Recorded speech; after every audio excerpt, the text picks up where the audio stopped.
नमस्ते दोस्तों, मैं हूं आरजे कार्तिक। एक बड़ी छोटी सी कहानी है पुराने जमाने की। एक राजा था जो निसंतान था, जिसको पुत्र प्राप्ति नहीं हो रही थी।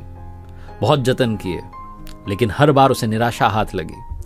किसी ने उसे सलाह दी कि आपके ही राज्य के किसी छोटे बच्चे की बलि चढ़ा दीजिए, आपको पुत्र प्राप्ति हो जाएगी। राजा को आइडिया बहुत पसंद आया। उसने कहा बहुत बढ़िया, ऐसा ही कुछ कर लेते हैं, क्योंकि अब तक सब कुछ कर लिया, कुछ बात तो बनी नहीं। तो उसने मुनादी करवा दी, ढिंढोरा पिटवा दिया अपने राज्य में कि किसी भी परिवार से कोई भी अपने छोटे बच्चे को ला करके राजा को दे दे, उसकी बलि चढ़ाई जाएगी। और जिस परिवार से बच्चा आएगा उस परिवार को बहुत पैसा, बहुत इनाम राजा साहब की तरफ से दिया जाएगा। उस राज्य में गरीब परिवार रहता था, उनके बहुत बच्चे थे। एक छोटा बच्चा था, सबसे छोटा, जो मंदिर जाता था, भक्ति करता था और कुछ करता नहीं था।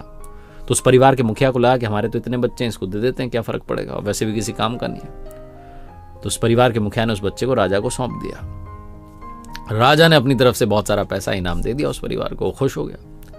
अब वो तिथि आई, वो तारीख आई जिस दिन बलि चढ़ानी थी। राजा के मंत्रियों ने, सलाहकारों ने सारी तैयारी करवा ली। राजा का इंतजार था, राजा पहुंचा। बलि चढ़ाने की पूरी तैयारी थी, लेकिन राजा ने बच्चे से कहा कि बेटा, तुम्हारी कोई अंतिम इच्छा है?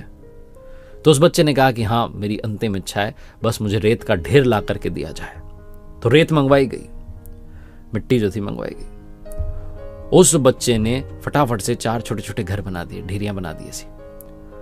और उसके बाद उस बच्चे ने पहली वाली ढेरी को, जो पहला मकान उसने बनाया, उसको गिरा दिया। दूसरा बनाया, उसको गिरा दिया। तीसरा बनाया, उसको गिरा दिया।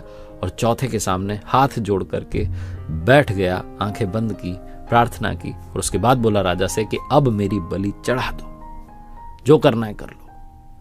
राजा डर गया, सलाहकार डर गए, मंत्री डर गए। बोले इसने क्या किया है, इसने कौन सी ये विद्या अपनाई, यहाँ पर क्या विधि लगाई? उससे पूछा तुमने क्या किया है? उस बच्चे ने कहा कुछ नहीं किया, बस मैंने 4 मकान बनाए और गिरा दिए 3, एक को रहने दिया। राजा ने पूछा तुम क्या चाहते हो, मेरा सर्वनाश हो जाए? तुम ये चाह रहे हो कि तुम्हारी बलि के बाद मैं भी खत्म हो जाऊं? बच्चे ने कहा नहीं, मैं किसी का बुरा नहीं चाहता। जो 3 मकान मैंने गिराए, पहला मेरे माता पिता का था, उनकी जिम्मेदारी थी मुझे बचाना, लेकिन उन्होंने तो पैसों के लिए मुझे बेच दिया, तो उस मकान को गिरा दिया। दूसरा मेरे सगे संबंधियों का था, रिश्तेदारों का था, उनकी जिम्मेदारी थी कि मेरे माता पिता को बुद्धि दें कि मुझे ना बेचें, लेकिन उन्होंने भी कुछ नहीं कहा, उनका भी मकान गिरा दिया। तीसरा मकान आपका था राजा साहब, आपका तो सबसे बड़ा कर्तव्य है प्रजा की रक्षा करना, और आप मेरी बलि चढ़ाने चले हो, आपका भी गिरा दिया।